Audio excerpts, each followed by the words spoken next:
Hello and welcome to another episode of Live Feed with your host, Richard Santiago. Live Feed is brought to you by Traveling Tech Teacher for all your digital resources. Check out travelingtechteacher.com. Also brought to you by EC Kelly's Yoga Revolution. Join the revolution at EC Kelly on YouTube at Nonfiction Filmmaker. Also brought to you by thebullyexposed.com, 501c3 nonprofit organization geared at helping survivors of bullying. So let them help you.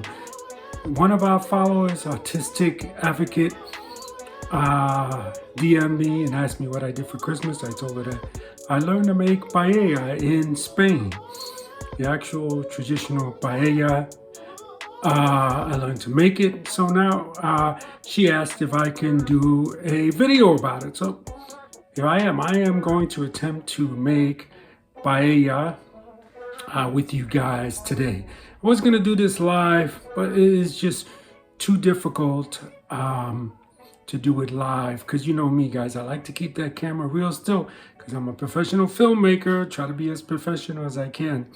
So we're going to do it this way. So some of you are probably wondering, wow, so he even cooks in that crown.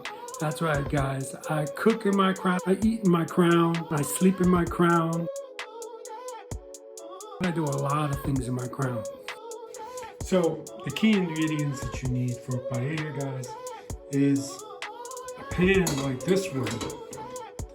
We bought this in Spain with me and my wife. And you need some vegetables. You need, of course, the rice. And today we're going to be doing a vegetable paella led by leeks because it's big in Spain. First thing that's very important, guys, you want to get the pan very, very hot. Now when it comes to making paella, the different times that we tasted it when we were in Spain, we noticed that some places used a lot of oil. And as I told you guys before, oil is not good for you, the body. It takes a long time for the body to remove the oil from your body. So that means it stays in your body and clogs your arteries. Remember that I told you, according to the doctor, which I can't remember his name and I apologize, from Guam, he says the best oils to use when cooking is one, in this order by the way, 1 coconut oil and 2 olive oil. But you always want to get that extra virgin olive oil. You never want to get the second press, guys. So the important part about paella, guys, is that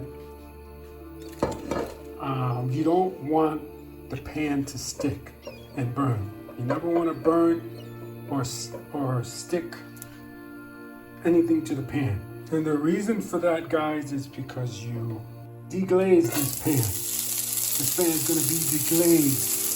What is deglazing? Some of you are probably asking. Deglazing is when you take wine and kind of put it into something you've been sauteing to reduce the kind of get the flavors from the item. After you have sauteed the leeks, pour it into another dish. I don't know why they've informed us to do it this way at the class. You really cook things. You cook the things that cook fastest, that take longer to cook first, but they don't do it that way. Now what we're going to cook is a sofrito, and as you guys may know, I'm Puerto Rican, but we don't put carrots in our sofrito, but our Spaniards use carrots in at least this sofrito because they're going to use the sugar, because you're going to put raw pureed tomatoes into this product. So because of that, you need some sugar to cut that acid. So the sugar from the carrots is what's going to cut that acid. So we're going to caramelize these carrots which will take about 5 minutes, guys, okay? So we're going to caramelize the carrots by themselves. Now, the reason why we sauteed the leeks is because to flavor up the oil that we're using to actually cook these carrots right now. Now, these carrots should be a little more minced. Unfortunately, my wife and I actually didn't put the wrong setting on the machine, so these are not minced finely. But you should mince these. These should be minced, not shredded like they are. So, don't know if you can see it, but the bottom of the pan right here, there's food and a vegetable that we're sauteing that is sticking to the pan. You don't have to worry about that. Don't scrape it, because that's what we're going to deglaze when we add our wine. Don't worry about it now. Just the important part is to make sure you don't burn it. If you burn that now, then when you add your wine, you're going to put all that burnt flavor into your food, and you might see black specks in your rice, which is horrible. Unfortunately, I've been to friends' houses and went to eat at their house, and they had black specks of food in their food, which means they burned it and then they scraped the pan. If you ever burn an item, quickly take the food that you're sauteing. Like if I was to burn this right now, I would take the carrots out without scraping the bottom, and take the pan and clean it, and then start over from that aspect, and that will save you. But always keep your pan low. Always watch. This pan is a very, very thick pan. Always use thick pans when you're cooking, not thin ones, because they burn quicker. So this pan is made to saute things for a long time and not burn it. And you want to use a thick pan when doing it. All right, looks like our carrots are almost there. Okay, it looks ready. I'm going to now remove the carrots from the pan. There's all that stuff I was talking about right there. You see, that's the stuff that we're going to deglaze once we put in our wine. So don't worry about that. So now we're going to put in our vegetables. Now, what vegetables you like to use, that's up to you guys. I'm not the boss of you, okay? I can't tell you what to eat, so that's all up to you. Me, peppers, garlic is what I'm going to start with. Mushrooms is what I'm going to put in mine. As you know, we have the leeks. I'm going to put a bay leaf. Here is some cilantro. And what I'm doing now is I'm making sofrito. I'm going to use the small cabbage here. And I'm going to mix that around for a while. One important thing to remember is that bay leaves are not edible. So we put in a bay leaf there, as you can see, very nice big size bay leaf. You don't want to break that up. You want to be gentle with it, because you're going to remove it before serving. So be sure not to crumble it up. Be sure not to, when you're sauteing, to keep it to the side so that it's easy to remove in one piece. At this point, while you're sauteing these vegetables, you want to preheat your oven to 350. Now place the carrot mixture back into the pan. All right, after you got that all mixed in, guys, this is where the magic is going to happen. This is where the magic is going to happen. You can take red or white wine, it doesn't matter, and you put it right over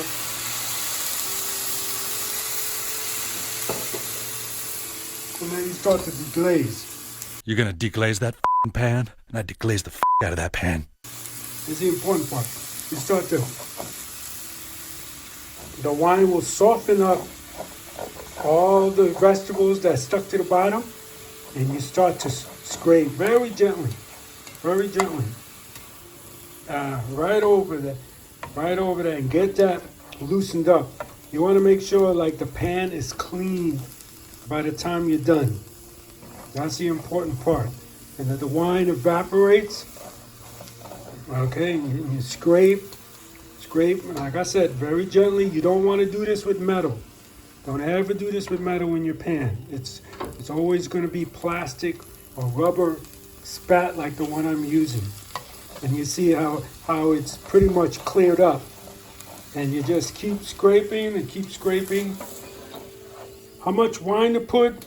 Guys, you gotta eyeball it.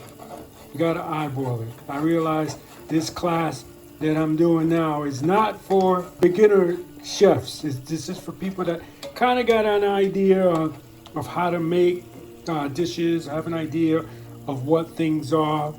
But you can see that it really came up pretty easy. Last time I made the paella, the pan didn't come as clean as quick. So we still got a lot of moisture there from the wine and a little bit from the vegetables. So we're gonna continue to deglaze the pan to get some of that moisture away. But it's looking good, guys. It's looking good. At this point as well, I'm gonna add a little cumin. For those of you that are not good at eyeballing, I would say a half a tablespoon probably will be good. Half a tablespoon, mix that around. We're gonna also add our saffron, guys, okay? You see that? Saffron is very expensive. Saffron, a little bit goes a long way. So guys, be sure to just use a little bit. It's gonna give your rice a little bit of color and definitely that saffron flavor that Europe is known for. All right, so far, just to keep you posted, we sauteed and we have deglazed. The next thing that we're gonna do is peel off. All right, now we have the rice, guys. This is the same rice that you would use to make a lot of Italian dishes. It's the same rice. So this is 8 ounces of rice, and now we're gonna peel off. So basically, peeling off is basically sauteing the rice like you did the vegetables. All right, after you have sauteed your rice, you want to put in the fresh pureed tomatoes. Now you can use a can of tomatoes. I suggest using a 6-ounce can of tomatoes if you don't want to puree your own tomatoes.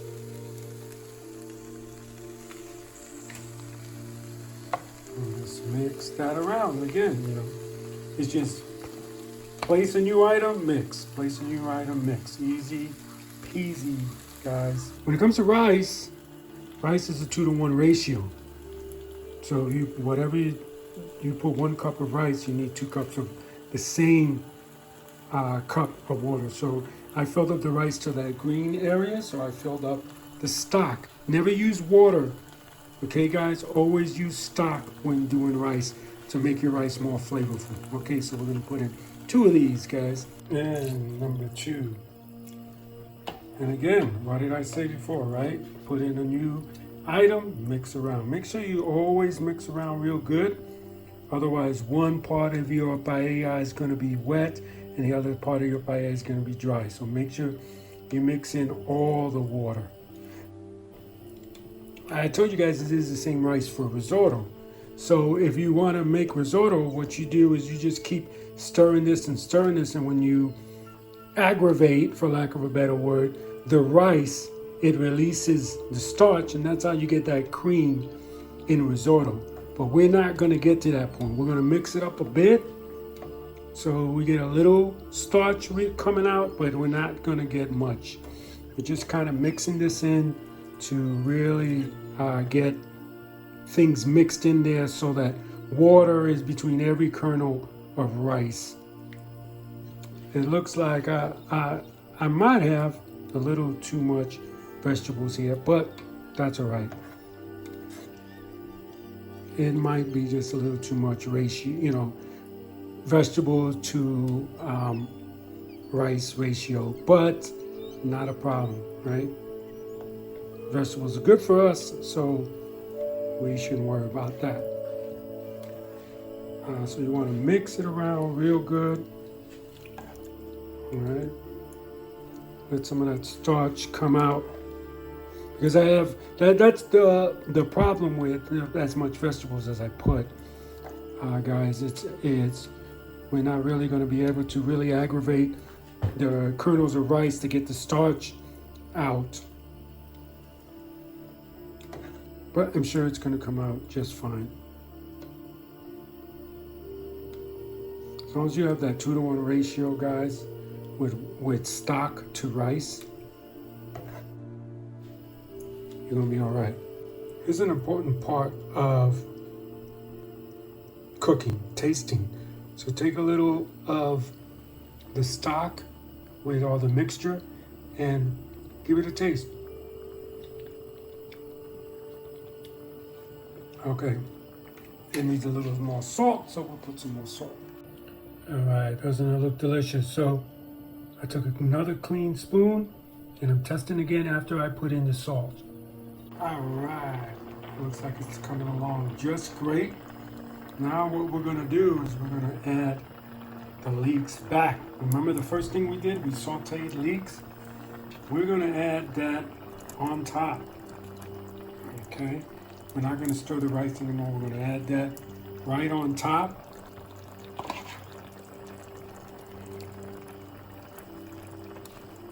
So there you go, guys. Then you place that in the oven for 30 minutes, and we're going to rotate it every 10 minutes.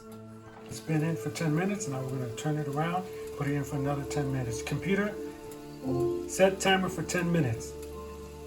10 minutes, starting now. All right, boys and girls, it's all done and ready. And that's what the finished product looks like, guys.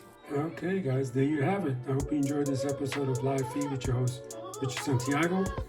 Live Feed is brought to you by Traveling Tech Teacher for your digital resources. Check out travelingtechteacher.com. Also brought to you by E.C. Kelly's Yoga Revolution. Guys, join the revolution on YouTube at Nonfiction Filmmaker, and brought to you by thebullyexposed.com.